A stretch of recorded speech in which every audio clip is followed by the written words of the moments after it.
Thanks సంధ్య వచ్చినందుకు. Thanks మళ్ళీ చెప్దువు కానీ ఇంతకీ నీ గర్ల్ ఫ్రెండ్ ఎక్కడా? ఇవాళ ప్రపోజ్ చేస్తాన్నావుగా, చేసావా? ఇంకా లేదు, ఇప్పుడు చెప్పాలి.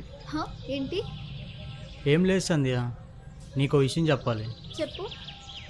చెప్తా కానీ చెప్పేటప్పుడు మాత్రం డిస్టర్బ్ చేయకూడదు. ఓకే, చేయండి, చెప్పు.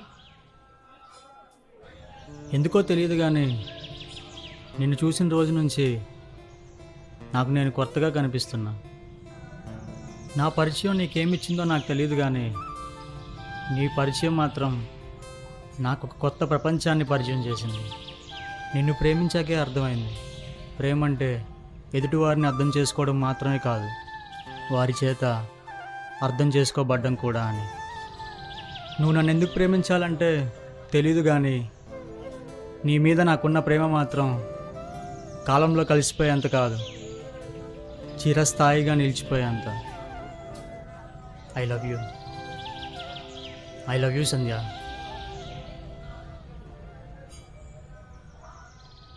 అంతేనా? ఇంకేమైనా ఉందా? అలా అంటావేంటి సంధ్య? ఇంకేమనాలి హరి? అయినా నాకు నీ మీద లవ్ అనే ఫీలింగే లేదు. నీకెందుకు అలా అనిపించిందో అర్థం కావట్లేదు. నేను నిన్నెప్పుడు ఒక మంచి ఫ్రెండ్ లానే చూశాను. అది కాదు సంధ్య, నిన్ను ఫస్ట్ టైం చూసినప్పుడే నువ్వు నాకు నచ్చావు. అప్పటి నుంచి నువ్వే నా ప్రపంచం అనుకొని బతుకుతున్నాను. అంటే నీకు ఇష్టం వచ్చినట్టు నువ్వు అనుకుంటే సరిపోతుందా? ఎదుటి వారికి ఉండొద్దా? అయినా తప్పు నీది కాదులే, నీతో ఫ్రెండ్లీగా ఉన్నాను కదా, నాది తప్పు. అయినా ఒక అమ్మాయి కొంచెం క్లోజ్గా ఉంటే లవ్వేనా? నువ్వు అందరు లాంటి వాడివి కాదనుకున్నా హరి, బట్ నువ్వు అంతే. మంచిది హరి, నాకు బుద్ధొచ్చేలా చేసావు. ఇంకెప్పుడు నాకు కనిపించకు. Good bye.